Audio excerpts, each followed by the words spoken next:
The dashboard clock read 4:47 a.m. when I realized I was the only car moving east. Every other vehicle on Interstate 26 was pointed the opposite way, headlights smearing across my windshield in a continuous river of white panic. Some drivers were honking. A woman in a minivan slowed beside me long enough to mouth something through her closed window, her two children pressed against the glass behind her like fish in a tank. And then she was gone, swallowed by the westbound current. I kept driving. My name is August Reyes. I was 31 years old, and I had spent the last 6 hours convincing myself that my sister Marisol was still alive in a hospital outside Asheville. That belief was the only working instrument I trusted. My phone had stopped receiving calls around midnight. The last voice I heard belonging to her was a recording she left at 11:52 p.m. Her words clipped by static, the background noise behind her not quite screaming and not quite silence. She said, "August, don't come. They're saying don't come." Then a pause long enough to count 4 heartbeats, then quieter, "But please come." I played it twice on the on-ramp in Spartanburg, and then I drove. The radio cycled through emergency broadcasts I had already memorized. Shelter in place. Avoid interstate corridors. Do not approach individuals displaying symptoms of acute neurological distress. The phrase neurological distress had been chosen, I assumed, by someone who still believed words could keep a country calm. Between the bulletins, a man named Howard, who hosted overnight talk radio out of Greenville, kept his microphone open even when he had nothing to say. I let his breathing keep me company. He sounded like a person who was choosing, second by second, not to cry on air. The exits I passed were clogged at the off-ramps, but empty on the highway itself. That was what struck me as wrong. More than the smoke columns rising over Hendersonville to the north. More than the National Guard truck overturned in the median near mile marker 33. People had not just fled. They had fled efficiently. Someone had told them where to go, and they had gone there. And I had not been on that list, because I'd been asleep in a motel in Columbia, dreaming about my sister's wedding, which had happened 4 years ago and which I had missed. At 4:51 a.m., I passed the first body. It was lying half on the shoulder, half on the rumble strip, dressed in a yellow rain jacket that caught my headlights and threw them back at me. I did not stop. I did not slow down. I told myself it was a discarded coat. I told myself this so clearly that I almost believed it. And then a quarter mile later, I had to pull over because my hands had started shaking too hard to hold the wheel straight. I parked on the shoulder with the engine running. I rolled down the window an inch. The air smelled like a forest fire trying to remember how to be a forest. I listened. There was no traffic in either direction now. The westbound flood had thinned to nothing while I was looking at the rain jacket. I had crossed some threshold without noticing. Whatever the rest of the world was running from was now behind me, and I had driven into the place it had emptied. A figure stepped out of the tree line about 200 yards ahead. It moved the way a person moves when they have forgotten the agreement humans make with their own joints. I watched it cross one lane and stop in the middle of the highway, facing my headlights, swaying slightly, as if listening for something underneath the idle of my engine. I turned off the headlights. The figure kept swaying. It had not been looking at me. It had been looking at the sound. I understood, with a clarity that felt almost peaceful, that I had made a mistake that could not be undone, and that I was going to have to keep driving anyway. I let the car roll forward in neutral for almost a full minute before I touched the gas. The figure on the highway did not turn its head as I drifted past it on the far shoulder, but I saw its face in the dim spill of my parking lights. And I will not describe that face here because I have not yet earned the right to. I will say only that it had been a man, recently. and that the recency of his manhood was the worst part. He had shaved that morning. There was a small piece of tissue paper still stuck to his jaw. I drove for another 9 miles before I saw the second car. It was a hatchback, pulled crookedly across both eastbound lanes, hazard lights still blinking. A woman was standing on the roof of it. She was waving a flashlight in slow, deliberate arcs, the way you wave at an aircraft, not at a car. When my headlights found her, she did not flinch. She raised one hand flat above her eyes like a salute and watched me approach. "Are you alone?" she called, before I'd even rolled the window down. Her voice was hoarse but level, the voice of someone who had been using it carefully for hours. "Yes," I said. "Are you bitten?" "No." "Are you going east on purpose?" I hesitated. The honest answer felt absurd out loud. "My sister is in Asheville." She climbed down off the roof of the hatchback in 3 economical movements and walked to my driver's side window. She was maybe 40, maybe 45, wearing a hospital ID lanyard tucked into the collar of a fleece jacket. The lanyard said her name was Priya Castellan and that she was a respiratory therapist at Mission Health. She looked at me the way triage nurses look at the 3rd worst injury in a room of 7. "Asheville is gone," she said. "I left Asheville 11 hours ago. There is nothing in Asheville for you to drive to." My sister called me from there at midnight. Priya closed her eyes for 1 second. When she opened them again, she had decided something. "Then we have a problem in common," she said. "Because my daughter is also still in Asheville, and I turned around 3 times tonight before I admitted I couldn't go back alone. Move over?" I moved over. She drove better than I did. She drove the way someone drives an ambulance, which I later learned she had, for 6 years before she switched to respiratory. She kept the headlights off and used the parking lights only when the road curved. She told me, in the flat sentences of a clinician giving a handoff, what she had seen. The infected, she said, were not fast in the way the movies had promised. They were patient. They responded to sound more than sight. They clustered around running engines and generators and the dying. They did not seem to eat what they killed, which she found professionally the most disturbing detail of all. "If it were hunger, I could explain it," she said. "Hunger is a system. This isn't a system. This is a tropism." I did not know the word tropism. She explained it without condescension, the way she must have explained ventilator settings to frightened families. A tropism is when an organism moves toward a stimulus without intending to. Sunflowers do it with light. Moths do it with flame. Whatever was on this highway, she said, was doing it with us. "Then why are we still driving?" I asked. "Because the alternative is standing still," she said. "And I have already tried that tonight." We passed a state trooper's cruiser pulled into the median with its light bar dark. The trooper was sitting upright in the driver's seat with the door open. He did not look up as we went by. Priya did not slow down. I watched him in the side mirror until the curve of the road took him away, and I understood that I was now in a place where help, if it existed at all, would have to come from inside the car I was sitting in. We picked up the boy outside Saluda. He was sitting on the guardrail with a backpack between his feet and a baseball bat across his knees, and he watched us coast toward him without standing up, which Priya said was a good sign. People who stood up too fast at night, she said, were either desperate or infected, and in both cases, you did not want to stop. He stayed seated. He raised one hand.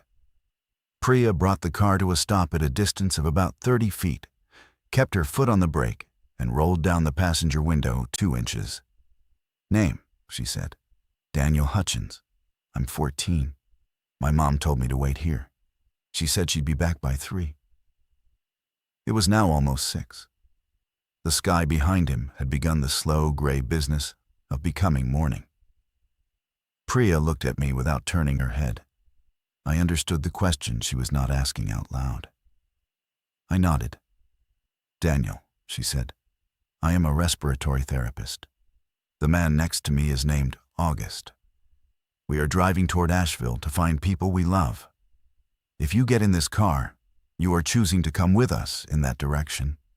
Your mother is not coming back to this guardrail. I am sorry. Do you understand what I'm telling you?" Daniel Hutchins, 14 years old, did not cry. He looked down at the bat across his knees and ran his thumb along a piece of black electrical tape that had been wrapped around the grip. Then he stood up, picked up his backpack, and walked to the car. He climbed into the back seat without being asked twice. He put the bat on the floor by his feet. He buckled his seatbelt. He said, "Thank you for stopping." I have thought about that thank you many times since. I think it is the single most adult sentence I have ever heard a child say. We drove. Daniel told us, in a voice that kept catching on its own corners, that his mother had pulled off the highway at Saluda to look for his older brother, who worked at a gas station that had stopped answering the phone. She had told him to stay in the car with the doors locked. He had stayed. After 2 hours, he had gotten out because the car had started to fog up from his breathing, and he could not see what was around it. He had been sitting on the guardrail for 1 hour and 40 minutes when we found him. He had counted. Priya asked him if he had seen anything during that hour and 40 minutes. He said yes. She did not ask him to describe it. I was grateful for that, and I think Daniel was too. The exit signs began to count down toward Asheville. 22 miles, 18. The roadside changed. We started passing abandoned vehicles with their doors hanging open, the way a person leaves a door open when they did not believe they were leaving for long. Suitcases sat upright on the asphalt next to some of them. One had a child's car seat strapped into the back, empty, the straps unbuckled and laid carefully across the cushion. Someone had taken the child out gently. That gentleness, in the middle of everything, made my throat close. Priya pulled off at a rest stop near mile marker 59. She did not explain why until she had parked behind the brick building out of sight of the highway and turned off the engine. "We need to talk about what we are actually doing," she said, "before the sun comes up and we lose the only advantage we have left, which is that they don't see well and we still do." Daniel leaned forward between the front seats. He had the kind of face that had not yet decided what it would look like as an adult, and now never would, because whatever he was going to look like as an adult had been decided for him tonight. "I want to find my brother," he said. "After your daughter, after your sister, I'll wait. But I want to find him." We agreed. The rest stop had a vending machine that had been pried open without breaking the glass, which Priya said was impressive and worrying in equal measure. Impressive because it required tools and patience. Worrying because it meant someone calm had been here recently. And calm people in a crisis were either very prepared or very dangerous, and sometimes both. We took 3 bottles of water and a packet of peanut butter crackers that had been left, almost ceremonially, on top of the machine. Daniel pointed out that the wrapper had a thin layer of dust on it. It had been sitting there for hours. We did not see whoever had left it. We did not want to. Back in the car, Priya unfolded a paper map across the steering wheel. She had bought it, she said, 2 years ago at a truck stop because her daughter Anjali liked to trace highways with her finger on long drives. Anjali was 11. Anjali had been at a sleepover 3 blocks from Mission Health when Priya's shift ended at 10 p.m. last night. Priya had been on her way to pick her up when the first ambulance crashed into the emergency room doors. She had spent the next 4 hours inside the hospital doing what she had been trained to do. And by the time she could leave, the 3 blocks between her and her daughter had become a different country. "She's at the Ocafors," Priya said, tapping a residential street north of downtown. "Second floor. The house has a metal security door. Patrice Okafor is a sensible woman. If anyone in that neighborhood is still alive, it will be them, and they will be on the second floor, and they will not open the door for a stranger." "You're not a stranger," I said. "I am if I'm the 3rd person to knock on that door tonight," she said. Daniel asked where his gas station was. Priya showed him on the map. It was on the way. Not exactly on the way, but close enough that we could justify it, without lying to ourselves. The hospital where my sister had been admitted was on the south side of the city. We would have to pass through downtown to get to any of these places. Priya looked at downtown on the map for a long time, without saying anything. "We do this in one pass," she finally said. "We don't double back. We don't stop for anyone unless we recognize them. We don't get out of the car unless we have to. If one of us is bitten, we say so out loud immediately. We don't hide it. We don't try to be brave about it." "Agreed." Daniel said agreed. I said agreed. The word felt strange in my mouth, like a coin from a country I had never visited. We pulled out of the rest stop as the sky began to turn the color of weak tea. Priya kept the headlights off. The road ahead was empty in a way that was no longer surprising, and had become instead a kind of permanent weather. I rolled my window down an inch again. The smell had changed. The forest fire smell was still there, but underneath it now was something else, something sweeter and wronger. And I rolled the window back up and did not mention it. Daniel mentioned it. "That's bodies," he said, from the back seat, in the same voice he had used to tell us his age. "My brother works at the gas station next to a slaughterhouse. I know what that smells like. That's bodies." Priya did not contradict him. She reached one hand back between the seats, and Daniel took it, and she held his hand for about 4 seconds, and then let go and put both hands back on the wheel. It was the most tender thing I had seen anyone do in hours, and it was also a transaction, an exchange of acknowledgement. And I understood that Priya was already preparing him, gently and without saying so, for the possibility that his brother was part of that smell. I looked out the window. The sun was coming up over Asheville. I had never wanted morning less in my life. We entered Asheville from the south on a service road Priya knew from years of driving home from night shifts. She said the main interstate exits would be jammed or blocked or both, and she was right. From the overpass, we could see a barricade of cars at the I-240 interchange, stacked 2 and 3 deep, some of them burned down to their frames. No one was guarding it. No one needed to. The barricade was not a checkpoint. It was a confession. Someone had tried to keep something out or in, and had failed and had left. The service road took us past a strip of low buildings I had only ever seen from the highway. A tire shop, a barbecue restaurant with a wooden pig on the roof, a laundromat with all of its front windows intact, the lights still on inside, the dryers still tumbling. Priya slowed as we passed the laundromat. Through the glass we could see a single load of clothes turning, in a machine that had not yet been told the world had ended. No one was inside watching it. The clothes were red and blue and yellow, and they kept turning. "Someone paid for that cycle," Daniel said quietly, and then left. "Someone paid for that cycle," Priya agreed, and then left. We kept driving. The first cluster of infected we saw in the city was gathered around a fire alarm that was still ringing, weakly, on the side of an office building. There were maybe 9 of them. They were not attacking the building. They were standing under the alarm, swaying, the way Priya had described. The way the man on the highway had stood under my engine noise. Tropism, sunflowers, and moths. We coasted past on the far side of the road, with the engine barely above idle, and none of them turned. One of them was wearing a postal uniform.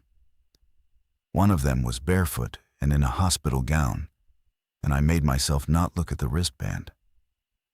Priya took us north first, because the Okafor's house was the closest stop.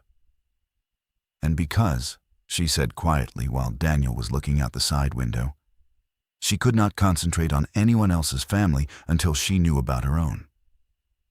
I understood. I would have done the same. I was, in fact, doing the same, in a slower and more selfish way, because every minute we spent in Asheville was a minute I was not yet at the hospital where my sister might or might not still be waiting. The Okafors lived on a street of narrow craftsman houses with deep front porches. 2 of the houses on the block were burning, but slowly, the way houses burn when no one is fighting the fire and the wind has died. The Okafor's house was not one of them. Priya stopped the car 3 doors down and killed the engine. The sudden silence was so complete that I could hear the tick of the cooling motor and somewhere further off, a dog barking in a basement. "Stay in the car," Priya said. "Both of you. If I'm not back in 10 minutes, drive away. Don't wait. Daniel, you know how to drive." "A little," Daniel said. "A little is enough today. August, give him the keys when I get out." I gave him the keys. Priya took a tire iron from the floor of the back seat. She walked down the sidewalk the way she had driven, economically, the way ambulance crews walk into scenes they have already pictured. She did not knock on the front door.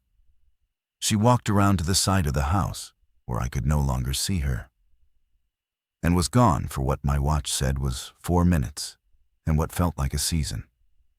When she came back, she was not alone. She was carrying a girl on her hip, an 11-year-old girl who was too big to be carried but was being carried anyway. And behind her walked a woman I assumed was Patrice Okafor, with 2 more children and a man in a wheelchair who was being pushed by a teenage boy. 7 people. Our car held 5. Priya stopped on the sidewalk and looked at me through the windshield. She did not say anything. She did not need to. The math was already on her face, and it was already on mine. And Patrice Okafor, who I had never met, took one look at the 2 of us doing the math and made it easier for everyone. "We are not all coming with you," Patrice said. Her voice was the voice of a woman who taught middle school, which I later learned she did. "We have a plan. We have had a plan since 2 in the morning. The plan is the church basement on Merriman. They have been broadcasting on a handheld every hour. We are going there on foot through the alleys because cars draw them. You are going to take Anjali because Anjali is Priya's. You are going to take my son Marcus because Marcus is 15 and he is the fastest of us and he will not slow you down. The rest of us are walking."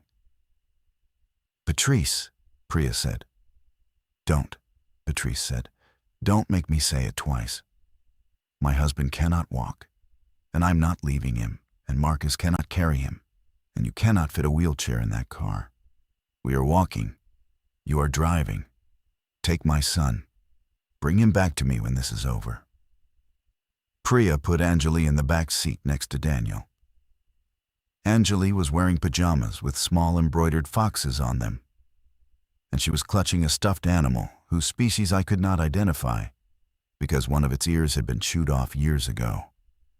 And she was not crying, which was somehow worse than if she had been. Marcus climbed in after her.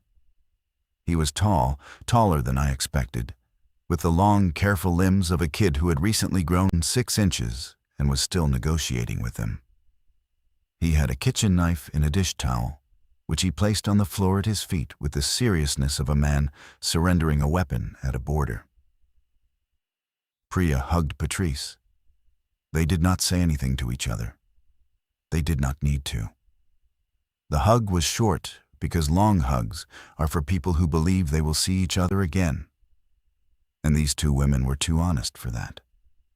We pulled away from the curb. In the rear view, I watched Patrice push her husband down the sidewalk in the wheelchair, with her two younger children walking on either side, holding the armrests. They turned into an alley and were gone. I do not know what happened to them.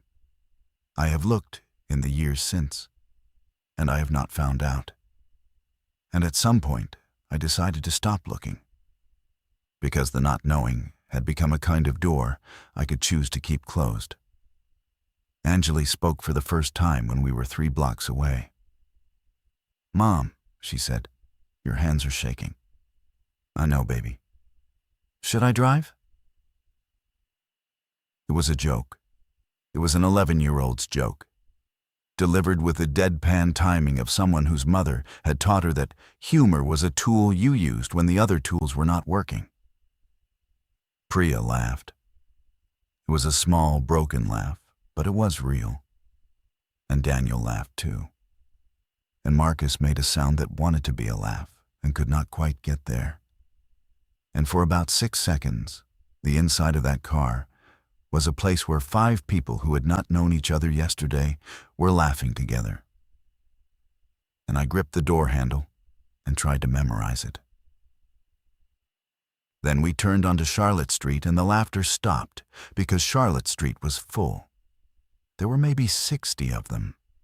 They were not clustered around a sound. They were just there, distributed along the road the way a crowd is distributed at the end of a parade, after the floats have passed and before anyone has decided to go home.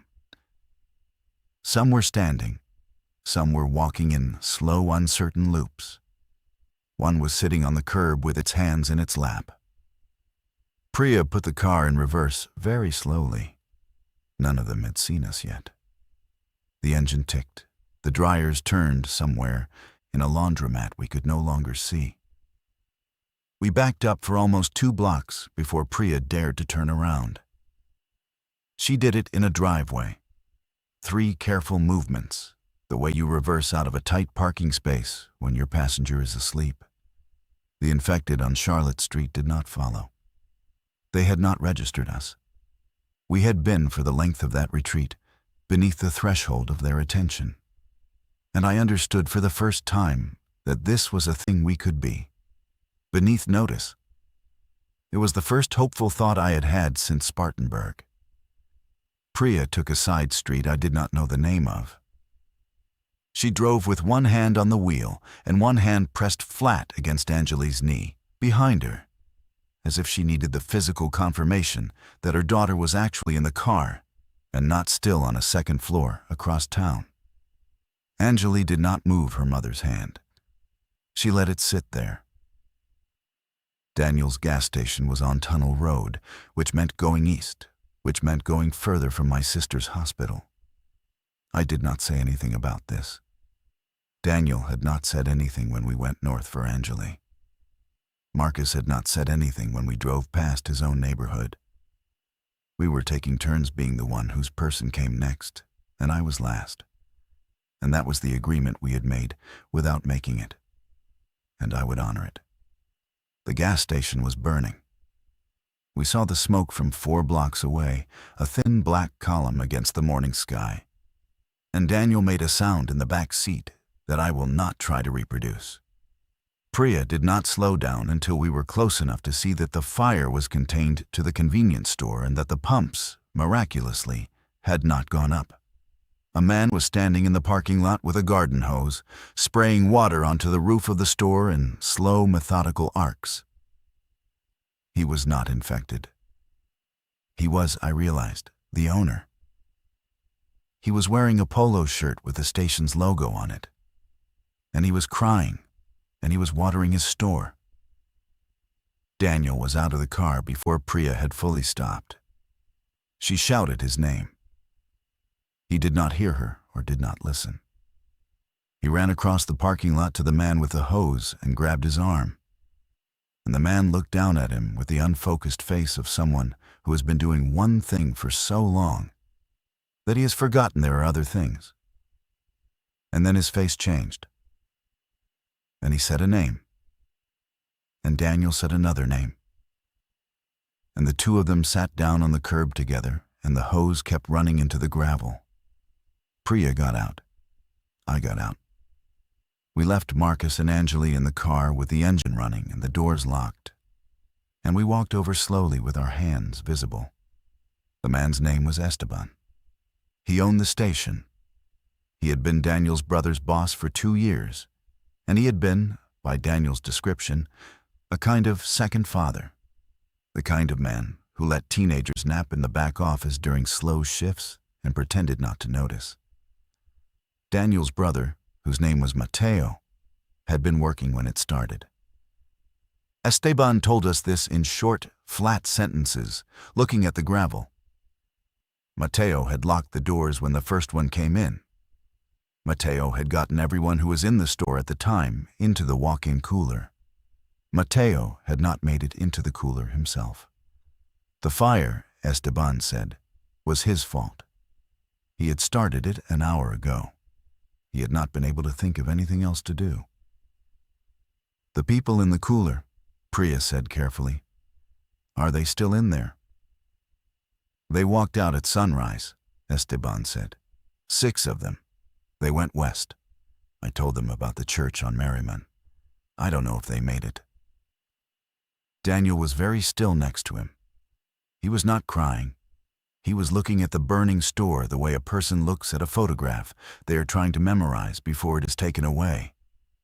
We could not take Esteban with us. There was not room, and he did not want to come.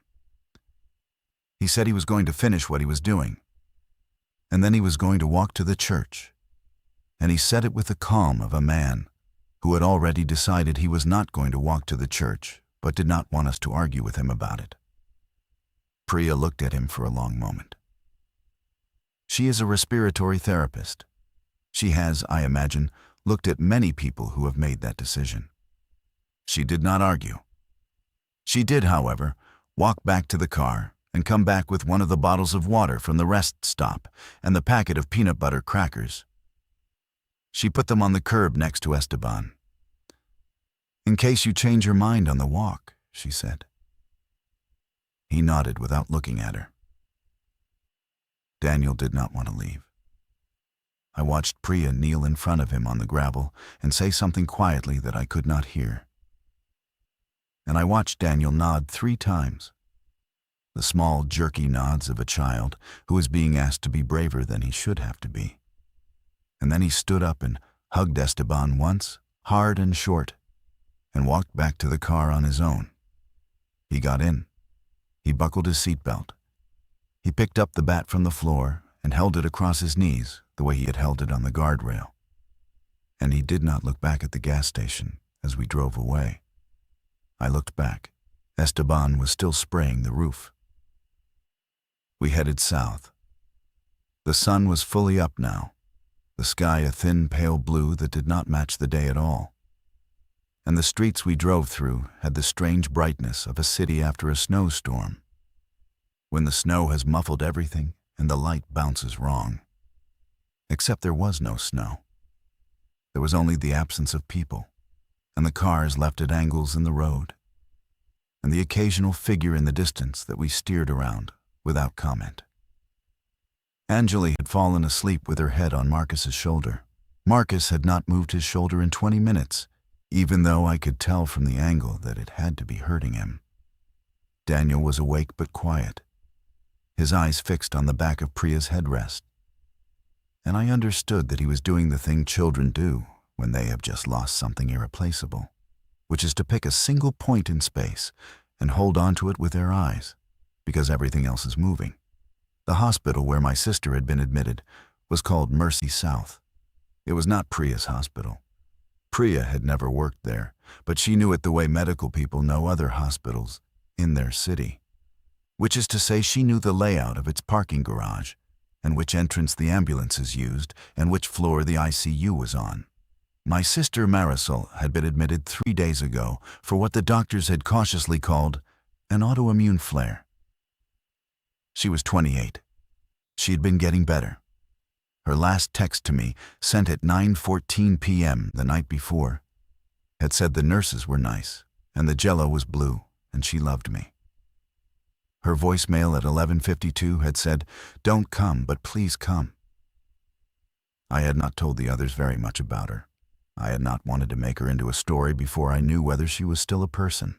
As we got closer to Mercy South, I felt the shape of her, the actual physical specificity of her, returning to me.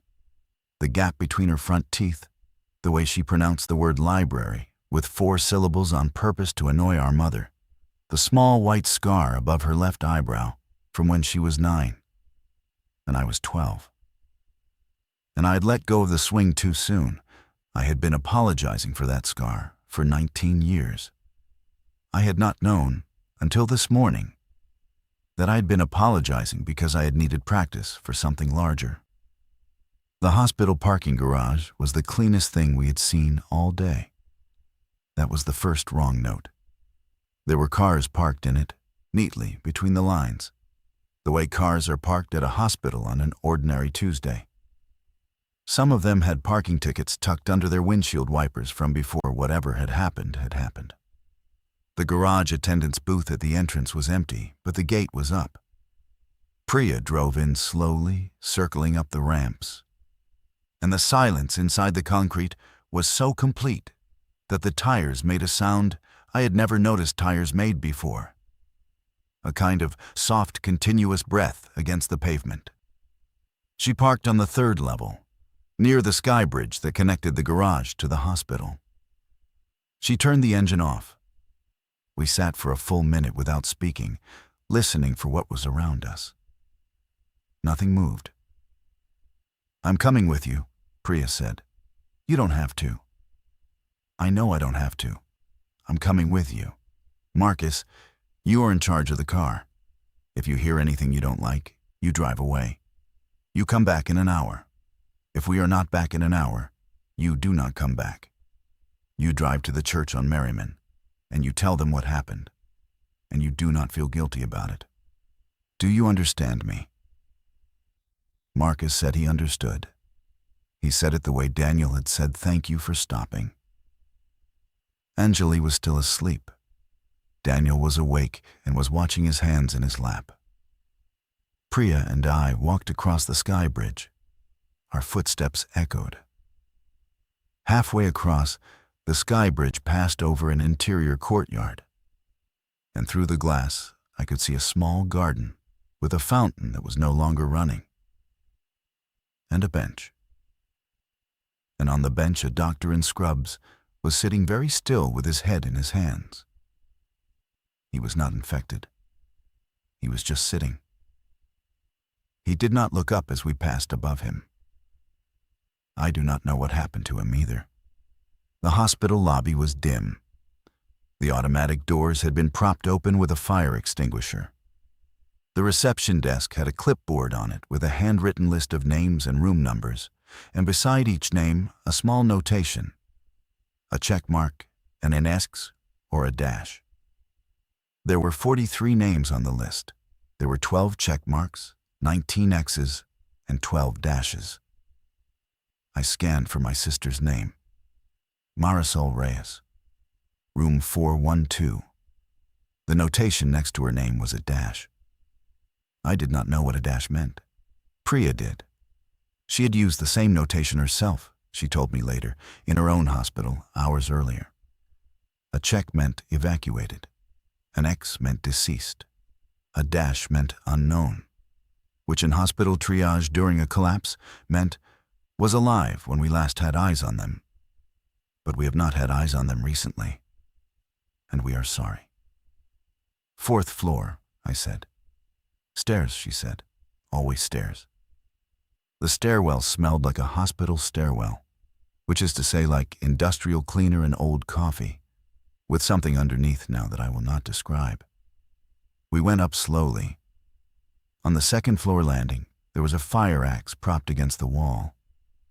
Priya looked at it for 2 seconds and then walked past without taking it. And I understood that this was a choice, and that she had her reasons, and that I trusted her. The 4th floor door was closed. Priya put her ear against it. She listened for almost 30 seconds. Then she opened it. The hallway was empty. Not empty of bodies, empty of motion.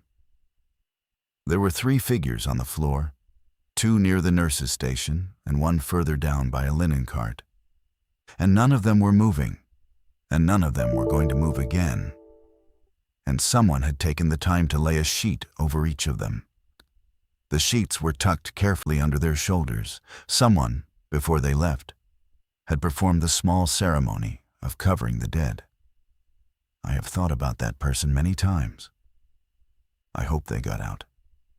Room 412 was at the end of the hall. The door was closed. There was a whiteboard on the wall beside it with my sister's name written in blue dry erase marker. And underneath her name, in different handwriting, someone had added the words, "Do not enter alone." The handwriting was hurried. The cap was still off the marker, lying on the floor beneath the board. I looked at Priya. She looked at the marker cap. She nodded once. "Together," she said. I knocked. I do not know why I knocked.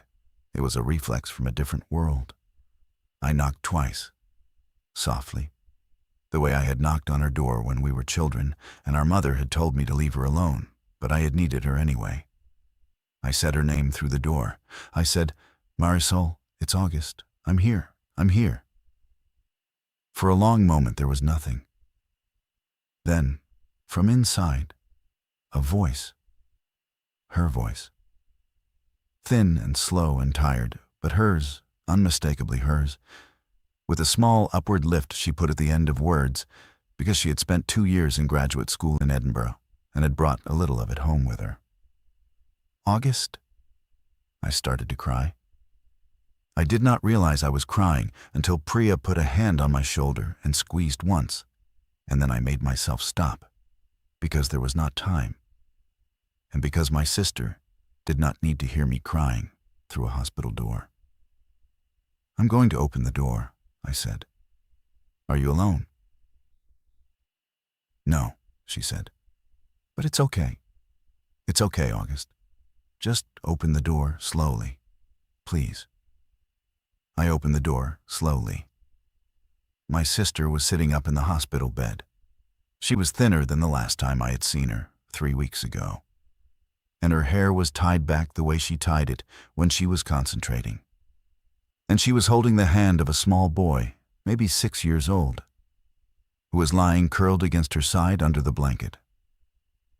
The boy was asleep. He had a hospital bracelet on his wrist. He was not, Marisol said immediately, before I could ask, infected. He was the son of a nurse who had not come back from the 3rd floor 4 hours ago. Marisol had been keeping him quiet. She had been singing to him, very softly, the same 3 songs over and over, because they were the only songs she knew all the words to. I crossed the room in 2 steps, and I put my arms around both of them, careful of the IV in her hand, careful of the boy.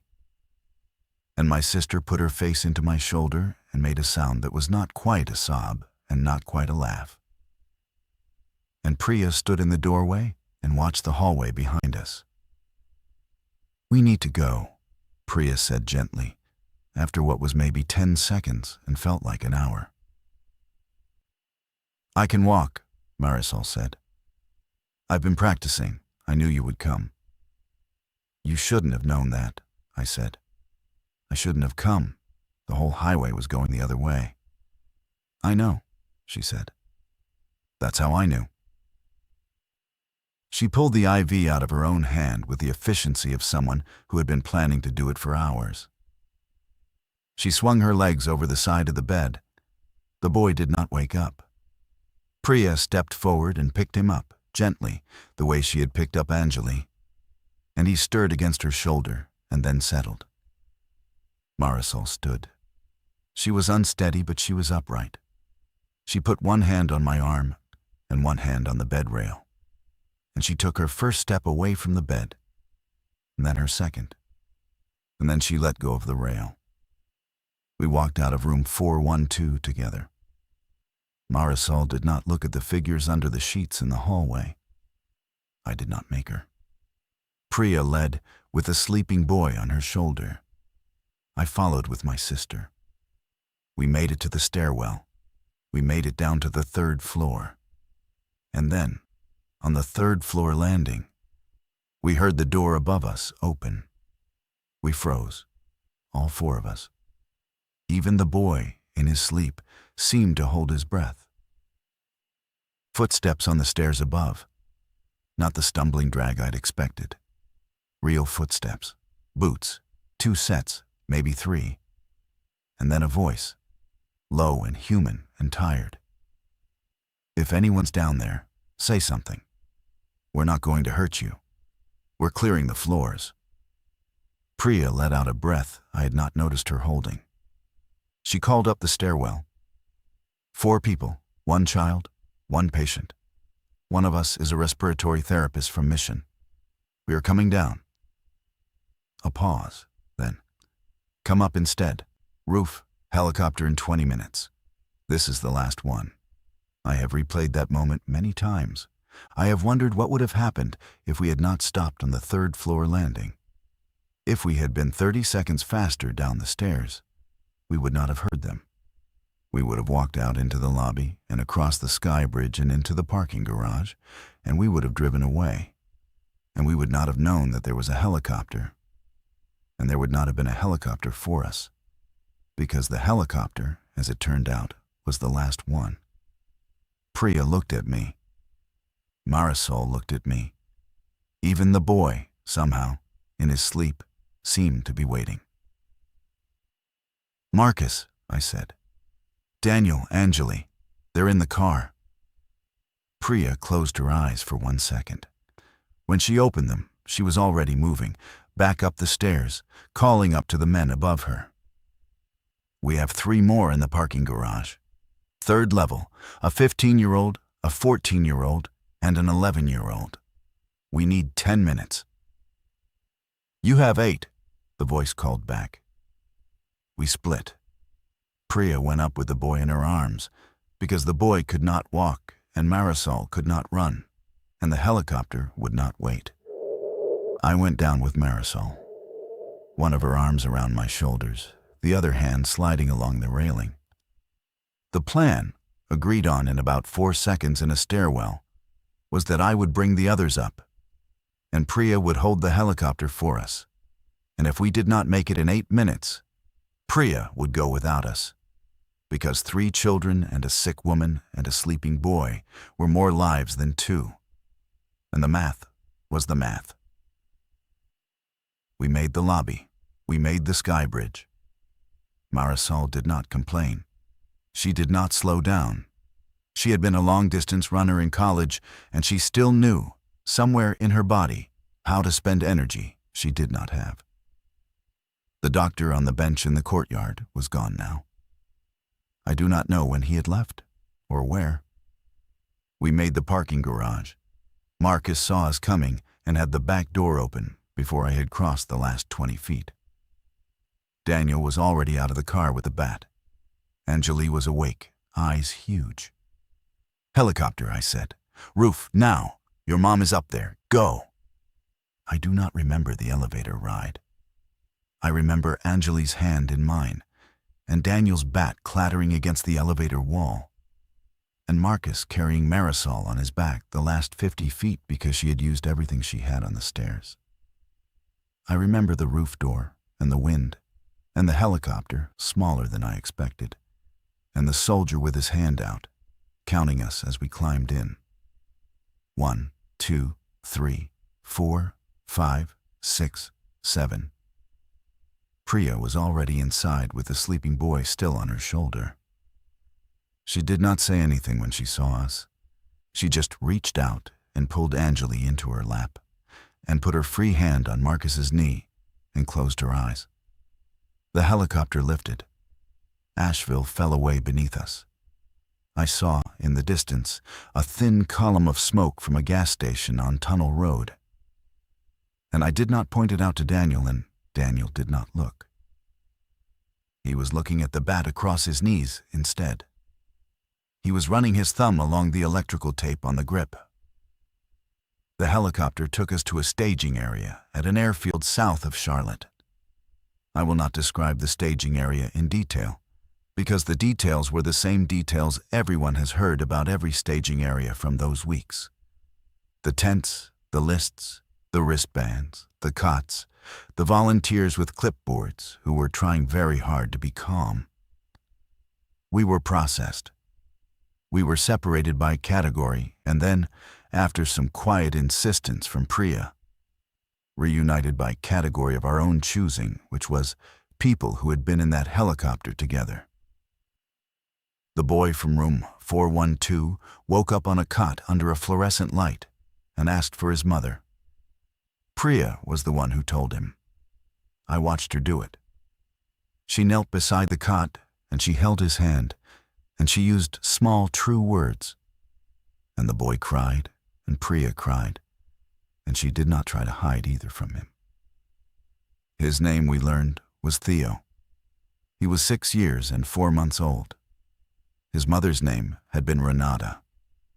Priya told him his mother had been very brave and had loved him very much, and that she, Priya, was going to stay with him until they found his other family. And if they did not find his other family, she was going to stay with him longer than that. Theo took about an hour to believe her. He has, I think, believed her ever since. Marisol was admitted to the medical tent. Her autoimmune flare had not cared about the apocalypse. She needed her medications and an IV and a real bed. And she got the first 2 within an hour, and the third within a day. I sat next to her cot and held her hand. And I told her, in pieces, what the drive had been like. She listened. She did not interrupt. When I got to the part about the woman in the minivan in Spartanburg who had mouthed something through her window, my sister said, "She was trying to warn you. You know that." "I know." "You went anyway." "I know." "Don't apologize for it," she said. "Don't ever apologize for it. I will not let you." I did not apologize for it. I have not since. Daniel was assigned to a tent for unaccompanied minors. He did not want to go. Marcus, who was technically also a minor but who had Priya vouching for him, was allowed to stay with us. Daniel was 14 and had no one. The volunteer with the clipboard was apologetic and firm. Daniel looked at me. I looked at Priya. Priya looked at the volunteer and said very quietly that Daniel was with her, and that if the staging area's paperwork did not yet have a category for that, the staging area's paperwork was going to have to learn one. The volunteer, who was maybe 22 years old and had been awake for 30 hours, looked at Priya for a long moment and then wrote something on her clipboard and walked away. Daniel stayed with us. That night, in a tent meant for 8 that held 12, I lay on a cot between my sister and a stranger, and I listened to the sounds of 1,000 other people trying to sleep in tents around me. Somewhere a baby was crying. Somewhere a man was praying out loud in a language I did not recognize. Somewhere a generator was running. Anjali had crawled into Priya's cot and was sleeping with her head on her mother's chest. Theo was on the cot on Priya's other side, holding her hand in his sleep. Daniel was on the cot beyond Theo. Marcus was at the foot of Priya's cot on the floor because he had insisted, because he was 15, and he had decided he was the one who would sleep closest to the door. I lay there and I counted. 7. The number we had been when the helicopter lifted. The number we still were. I had driven east when everyone else had driven west, and I had not been alone for very long. And the people I had not been alone with were somehow, against every reasonable expectation, all still breathing. The staging area became a camp. The camp became a settlement. I will not pretend the months that followed were easy, or that we all stayed together the whole time, or that the world outside the fence got better quickly, because none of those things would be true. Marisol's medications became harder to find, and then easier, and then harder again, in the strange uneven way that supply chains failed and recovered during that first year. Marcus did, eventually, find out what had happened to his mother and father and siblings. And the finding out was as bad as he had feared. And he sat with that knowledge for a long time, before he let any of us sit with it beside him. Priya never went back to Asheville. She tried, twice, in the second year, and turned around both times. And the third time, she did not try. Theo stayed with her. The paperwork did eventually learn the category. He calls her Ma now. He calls Anjali his sister. He calls Marcus his brother. He calls Daniel, who is 6 years older than him and who taught him to throw a baseball in the dirt lot behind the mess tent, his other brother. He calls me Tio Auguste, which is what Marisol's children, in the timeline that was supposed to happen, were going to call me. I have not corrected him. Neither has Marisol. The thing I want to say about that first year, the thing I have been trying to figure out how to say for the entire length of this telling, is that I did not become a hero. I did not become a leader. I did not discover, under the pressure of catastrophe, some hidden core of competence that had been waiting in me all along. What I discovered instead was smaller and more useful. I discovered that I was a person who would, when it mattered, keep driving. That was all. That was the only quality I turned out to have. Other people had other qualities. Priya had the ability to triage a room full of strangers in under a minute and not lose her mind doing it. Marcus had the ability to carry someone heavier than himself up a flight of stairs without complaining. Daniel had the ability, at 14, to say thank you for stopping to 2 adults he had no reason to trust. Anjali had the ability to make a joke in a moving car that brought 5 terrified people back to themselves for 6 seconds. Marisol had the ability to sing the same 3 songs to a stranger's child for 4 hours without stopping. Theo had the ability to sleep through the worst morning of his life on the shoulder of a woman he had never met before. I had the ability to keep driving. That was my contribution. I have made peace with it. The highway, when I think about it now, is not the image I expected to carry with me. I expected to carry the city, the figures on Charlotte Street, the burning gas station, the hallway on the 4th floor. I do carry those. But the image that comes to me first, every time, is the river of headlights going the other way at 4:47 a.m. And the woman in the minivan with her children pressed against the glass. And the moment I understood that she was trying to warn me and that I was going to ignore her, I think about her often. I hope she made it to wherever she was going. I hope her children are still pressed against glass somewhere, looking out instead of in. I hope that if I ever see her again, in some line at some camp, in some grocery store, in some city that has remembered how to be a city, I will recognize her. And I will be able to tell her that the warning she gave me was the kindest thing a stranger has ever done for me. And that I ignored it, not because I was brave, but because I was the brother of a woman in room 412 with a dash next to her name. And a dash, it turned out, was enough. I drove east. Everyone else drove west. I was not the only one going in. I just thought I was. There is one more thing I have to tell you, because if I do not tell you this part, the rest of it will sound like a story about luck. And it was not a story about luck. And I do not want to be the kind of person who tells stories that pretend otherwise. The helicopter on the roof of Mercy South was not technically supposed to take 7 of us. It was supposed to take 4. The soldier with his hand out, counting us as we climbed in, was supposed to stop at 4. He did not. He counted past 4, and he kept counting. And when he reached 7, he closed the door, and he banged on the cockpit wall, and the pilot lifted off without asking. I did not understand at the time that any of this was unusual. I thought helicopters were like buses. I learned later that they are not. The soldier's name was Specialist Renault. He was 23. He was from Lafayette, Louisiana. He had been on the ground in Asheville for 19 hours by the time he met us, and he had made, over the course of those 19 hours, a series of small decisions that did not match his orders. He had carried an elderly man 4 blocks to a different evacuation point because the man could not walk. He had let a teenage girl bring her dog onto an earlier flight because she had refused very calmly to come without it. He had, on the roof of Mercy South, decided that 7 people who had arrived together were going to leave together because he had decided that this was what the word evacuation meant, and that anyone who disagreed with him could write him up later. No one wrote him up.